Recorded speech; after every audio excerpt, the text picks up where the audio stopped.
ओ madam जी, आपकी हिम्मत कैसे हुई मुझे काम वाले बाई, नौकरानी जैसे नामों से पुकारने की। बुलाना हो तो मुझे प्यार से मेरे नाम से पुकारें या मेड सर्वेंट ही कहें। कान खोल सुन लो बीबी जी, मैं नौकरानी नहीं हूँ। मैं जिस घर में भी जाती हूँ रानी बनकर रहती हूँ। नौकरानी तो मुझे कोई कह ही नहीं सकता। नौकरी को तो मैं अपनी जूती की नोक पर रखती हूँ। जब मन चाहे ऐसी 2 टकिया नौकरी को ठोकर मारकर चल देती हूँ। गरज तो आपको है मेरी, मुझे नौकरी के लाले नहीं पड़े हैं। बहुत री नौकरियां मेरी राह में बिछी हैं। एक घर छोड़ूं तो 10 घर मुझे हाथों हाथ झेल लेंगे। रखना हो तो रखो, नहीं तो मैं तो चली। एक बात अच्छी तरह समझ लो बीबी जी, काम तो मैं अपनी शर्तों पर करती हूँ। अगर आपको मुझे काम पर रखना है तो टाइम की पाबंदी का कोई नाटक नहीं चलेगा। मैं आपकी या आपके साहब की तरह ऑफिस में काम नहीं करती हूँ जहाँ समय पर पहुँचना ज़रूरी होता है। मैं तो आराम से अपने घर के काम निपटा कर सज धज कर काम पर पहुंचती हूँ। इसीलिए टाइम को लेकर मुझसे झिक करने का नहीं, समझी आप। एक और ज़रूरी बात, मेरे पास अपना मोबाइल है। मैं अपने मोबाइल से किसी से भी कितनी भी देर कभी भी कैसी भी बातें करूँ। आपको कोई एतराज़ करने का हक नहीं है कि काम पड़ा है और न जाने इतनी देर से किससे बतिया रही है। ये भी जान लो, मुझे जब भी जितनी भी बार चाय की तलब लगे, मुझे कड़क कड़क मीठी मीठी स्पेशल चाय चाहिए। उसके बगैर तो मेरे हाथ पैर नहीं चलते। चाय के लिए आप मुझे रोकेंगी टोकेंगी नहीं। और हाँ मैम साहब, ये तो बताना मैं भूल ही गई हूँ कि मैं दोपहर को मुझे टीवी पर अपने पसंदीदा सीरियल भी देखने होते हैं।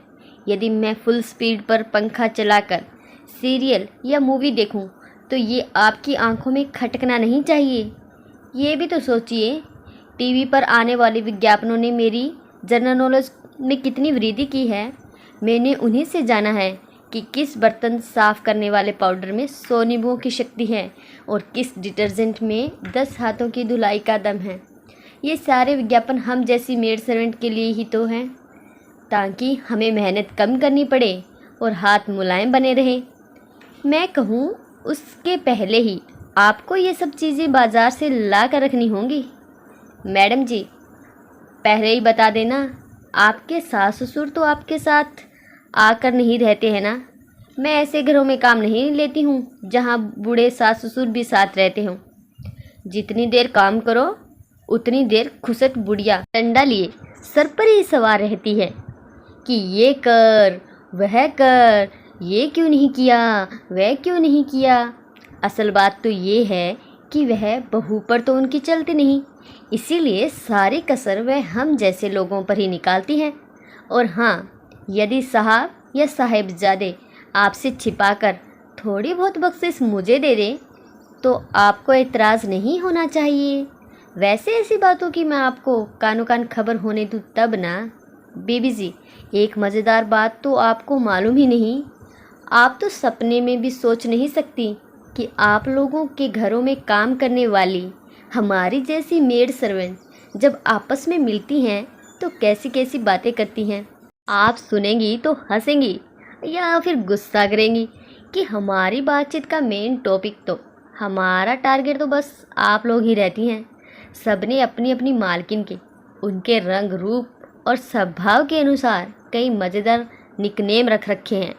किसी की मालकिन उसकी नज़र में काली मोटी भैंस है तो कोई अजगर की तरह सारा दिन बिस्तर पर अलसाई पड़ी रहती है। किसी की मालकिन बिल्ली की तरह चटोरी है तो कोई फैशन कर दिन भर मेढकी की तरह फुदकती रहती है। कोई बूढ़ी घोड़ी लाल लगाम है तो कोई जासूस करमचंद की तरह जासूसी करती है।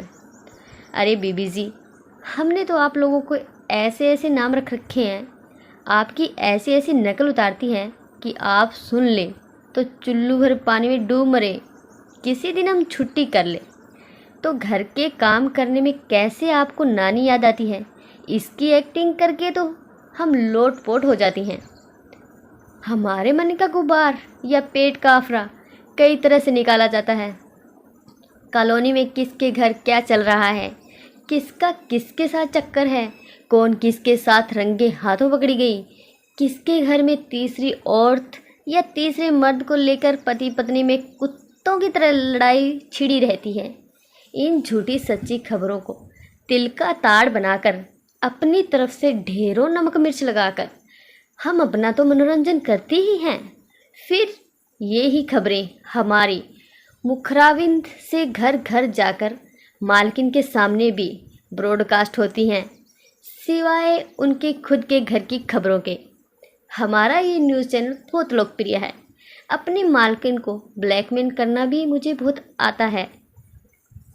त्योहारों पर इनाम और दिवाली पर तो 1 महीने का वेतन बोनस में धरा ही लेती हूँ मैं।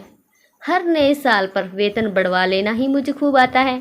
इसके अलावा उनकी किस पड़ोस ने अपनी मेड सर्वेंट को क्या दिया है, इसकी खबर भी बढ़ा चढ़ाकर सुनाकर अपनी मालकिन को ब्लैकमेल करने में पीछे नहीं रहती हूँ, ताकि वे उससे भी बढ़ चढ़कर मुझ पर कपड़े, बर्तन, खाने पीने का सामान लौटाने में पीछे न रह जाएं।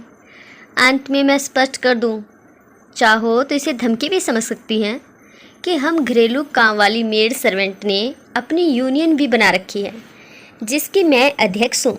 हम सब की मंथली मीटिंग होती है, जिसमें हम अपने वेतन, छुट्टियों, काम के घंटों आदि पर कंट्रोल रखती हैं। मांगे पूरी न होने पर हड़ताल करना हमारा जन्मसिद्ध अधिकार है। शिकायत लेकर थाना, कचहरी जाने में भी हमें कोई डर नहीं है, क्योंकि अंतत जीत तो हमारी ही होनी है। कानून तो हमेशा हमारा ही पक्ष लेगा, इसका हमें पूर्ण विश्वास है। हम सर्वव्यापी हैं, सर्वशक्तिमान हैं। आपको काम पर रखना हो तो रखो, नहीं तो मैं चली। आशा करती हूँ आपको ये कहानी ज़रूर अच्छी लगी हो। ऐसी ही मज़ेदार कहानियाँ रोज़ सुनने के लिए प्लीज़ इस चैनल को सब्सक्राइब ज़रूर कीजिएगा। कहानी पूरी सुनने के लिए आपका बहुत बहुत धन्यवाद।